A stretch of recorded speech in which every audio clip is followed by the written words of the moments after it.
There is a creature waiting for you in the Egyptian underworld. It has the head of a crocodile, the body of a lion, and the hindquarters of a hippopotamus. It has no temples. Nobody prays to it. Nobody lights incense in its honor or carves its image onto sacred walls as an act of devotion. The ancient Egyptians put it in their tombs as a warning. Its name translates, without embellishment, to devourer of the dead. And if you spent your life badly, the last thing that ever happens to you is that it eats your heart, while a god with the head of an ibis writes down the result. This is the Egyptian afterlife. It is considerably more complicated than it sounds. No ancient civilization spent more deliberate intellectual energy on what happens after death than ancient Egypt. They built entire libraries of instruction for it. They developed a theology of the soul so intricate that modern scholars still debate the details. They invented a bureaucratic court system for the dead that included 42 judges, multiple gods with specialized functions, a scale, a feather, and a waiting monster. And they spent roughly 3,000 years refining it.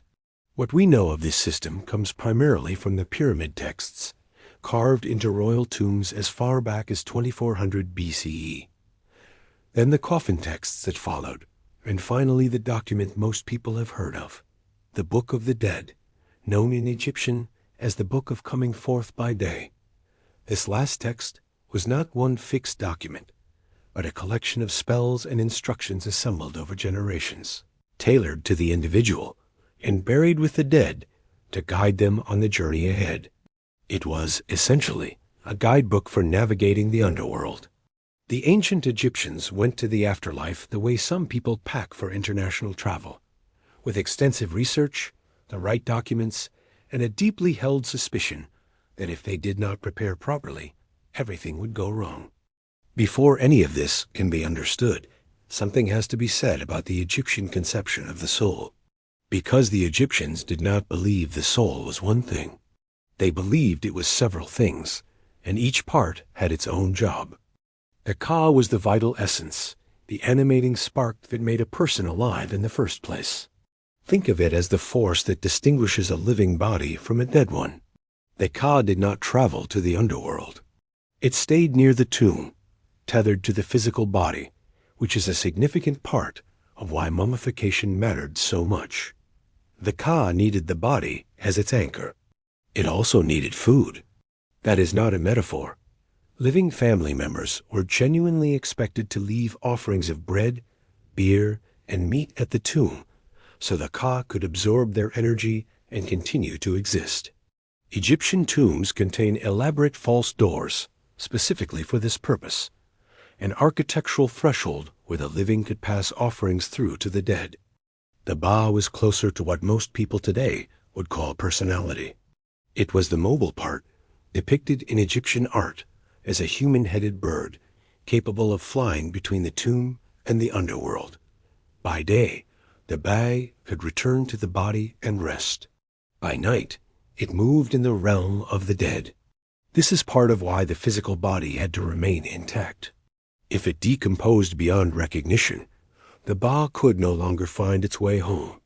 The entire elaborate machinery of Egyptian funerary rites, the embalming, the wrapping, the amulets placed at specific points on the body, the spells carved into every available surface, all of it was engineering in service of keeping the Ba oriented and the Ka fed.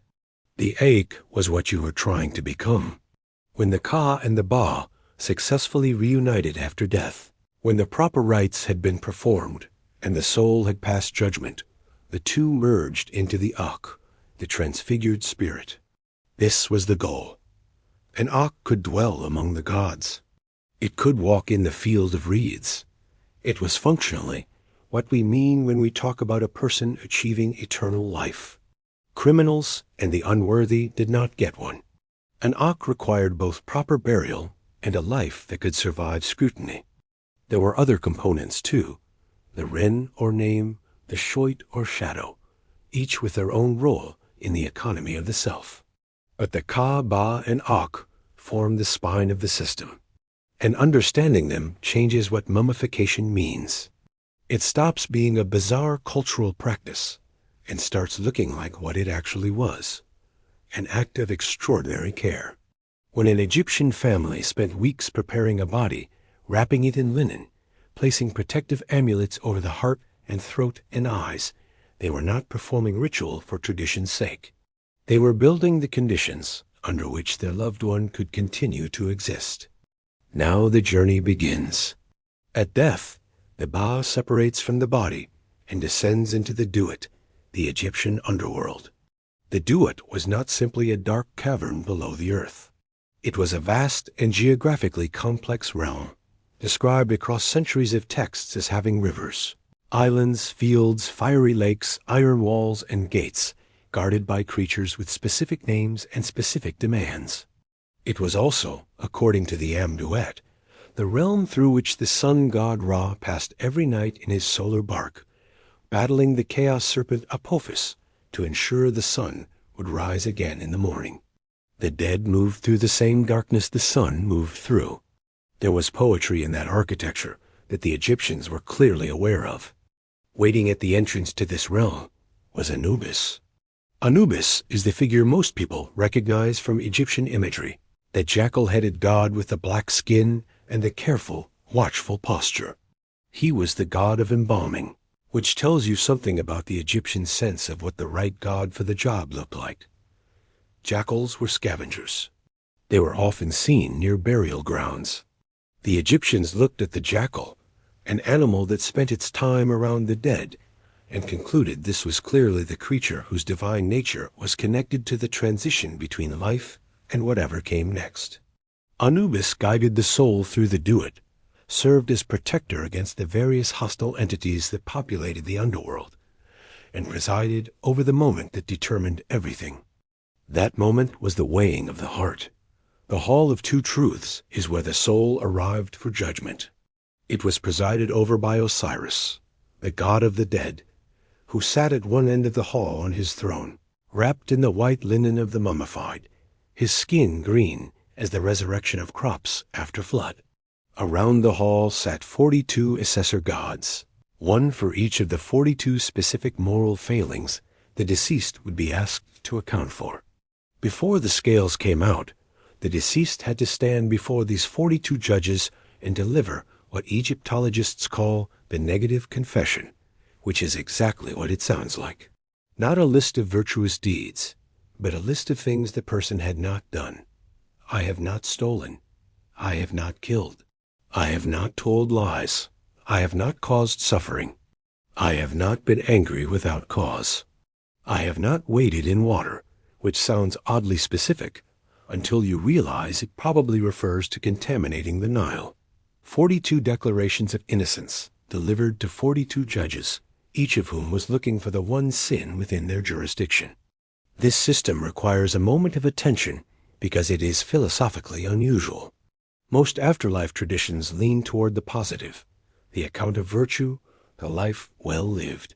The Egyptian system structured the moment of judgment as a denial of wrongdoing. The soul was not celebrated for what it had done. It was acquitted of what it had not done. The theology embedded in that choice is still worth sitting with. Then came Anubis and the scales. On one side, the heart. The Egyptians considered the heart, the Eb, to be the seat of consciousness, emotion, memory, and moral identity, not the brain. The heart. Everything a person had ever thought, felt, decided, and done was held in the heart. When the heart was placed on the scale, it was not just an organ being weighed. It was the whole of a life. On the other side, a single feather.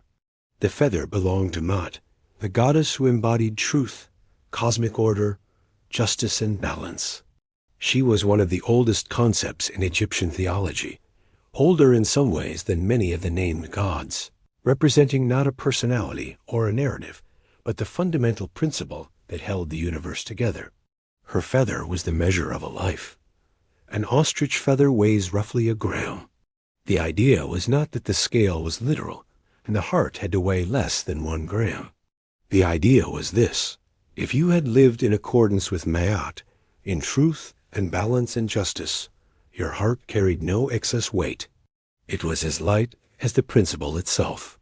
Thoth stood beside the scale with a palette and stylus, recording the result. He was the god of wisdom in writing, depicted with the head of an ibis, and his role at this moment was bureaucratic in the most cosmic sense. Whatever the scale said, Thoth wrote it down. There was no arguing with the record. The scale did not lie, because the heart did not lie. It simply held everything that was true. If the heart was lighter than or equal to the feather, the soul was declared Ma-Karu, true of voice, justified. Horus, son of Osiris, took the soul by the hand and led it before his father. The Ak was formed. The journey could continue. If the heart was heavier, Ammit was waiting. Ammit crouched beside the scale throughout the entire proceeding. She was part crocodile, part lion, part hippopotamus, those being the three largest animals known to the ancient Egyptians that actively killed people. The combination was not accidental. Every piece of her was drawn from the part of the natural world that ancient Egyptians had legitimate cause to fear.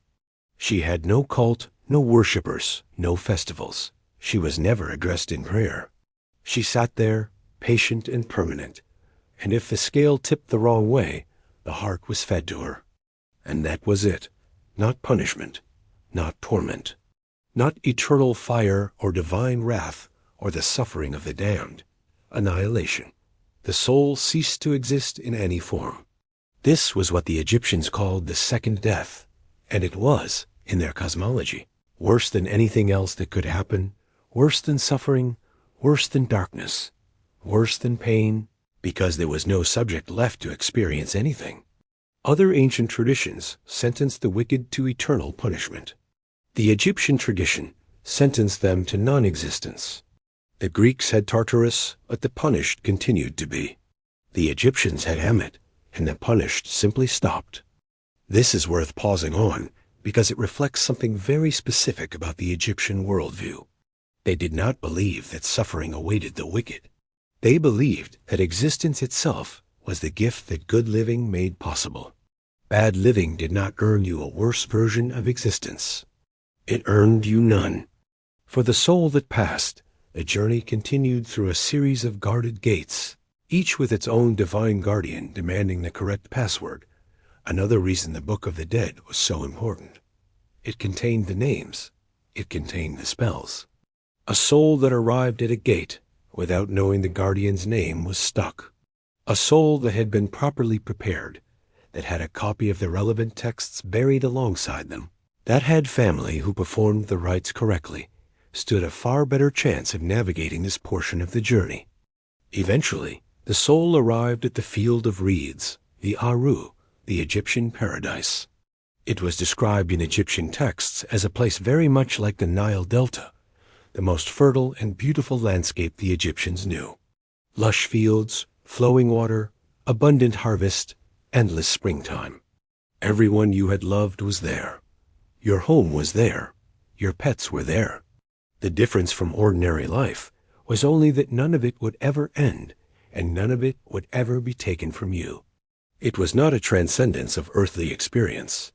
It was the continuation of earthly experience, permanently secured. The Egyptians were not promising their dead a realm beyond the world they knew. They were promising them the world they knew, made permanent and whole. There is something quietly devastating about that. Whatever the Egyptians feared most was loss. The loss of home, of family, of harvest, of the Nile, of the specific texture of the life they had built. Their paradise was not an escape from those things. It was a guarantee that those things could never be lost again. That is what 3,000 years of elaborate theology, of pyramid texts and mummification manuals, and illustrated papyri packed into tombs, was ultimately trying to secure. Not transcendence, not reunion with the divine. The thing they actually wanted, which was the life they already had, but kept. Whether the heart could earn, it was the only question that mattered. And the scale, with its feather and its patient, hungry guardian, was there to find out.